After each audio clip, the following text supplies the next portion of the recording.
as we thought about it, as I thought about today, and it's not just the water issue, because one of the things that I think many Americans realize is, yes, the importance of conserving water, particularly if you live in an area of our country that your water is, relatively speaking, expensive. But what we're now understanding is that many people understand the importance of not only of saving water and dealing with the quantity of water, but also the connection of energy. But few really do make that connection.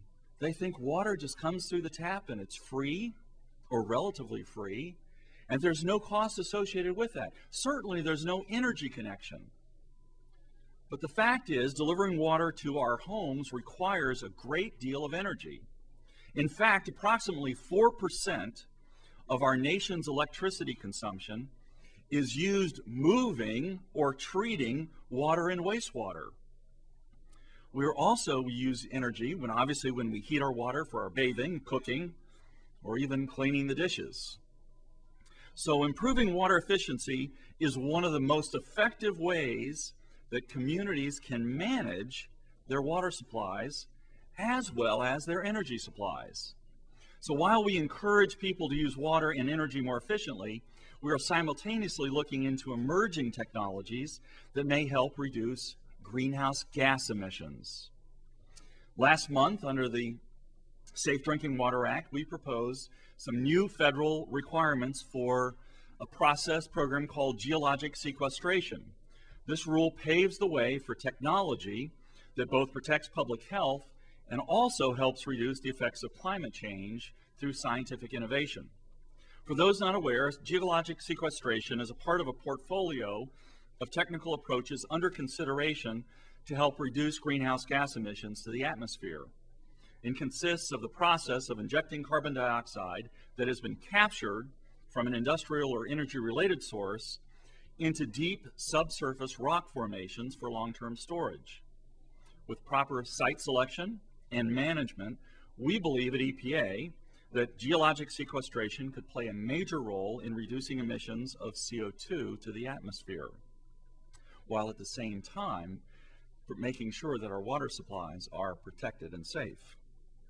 Well, in planning for the future, whether through creating efficiencies or researching new technologies, it's important to consider whether or not our current water infrastructure can sustain our progress. Because the majority of our water infrastructure in this country was built in the period following World War II. Much of it, from our pipes to our plants, is old and it's in need of repair or replacement. We're seeing leaks and broken pipes. And sewage overflows means the release of untreated wastewater into our lakes and streams and reservoirs. Long-term corrosion of older mains can reduce a pipe's carrying capacity.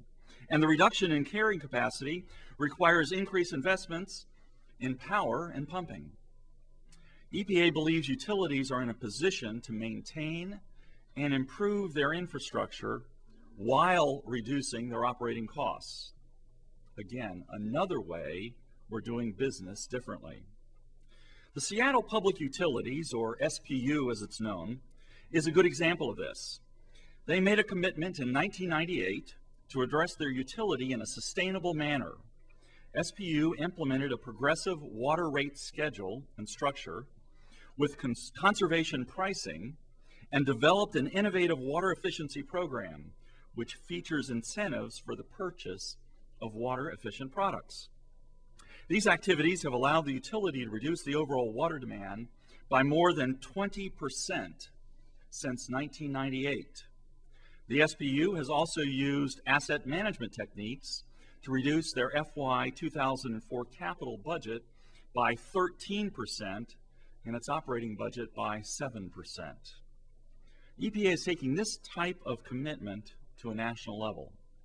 In May of 2006, EPA and 6 major water associations signed a historic agreement to promote effective utility management.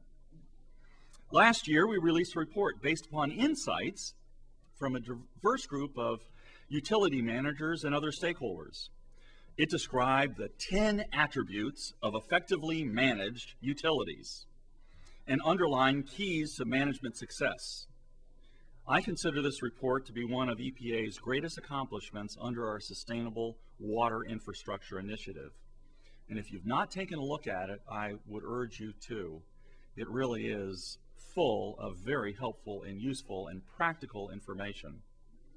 Well, since the report was released, the same group has been developing several important tools that will help utilities assess their operations.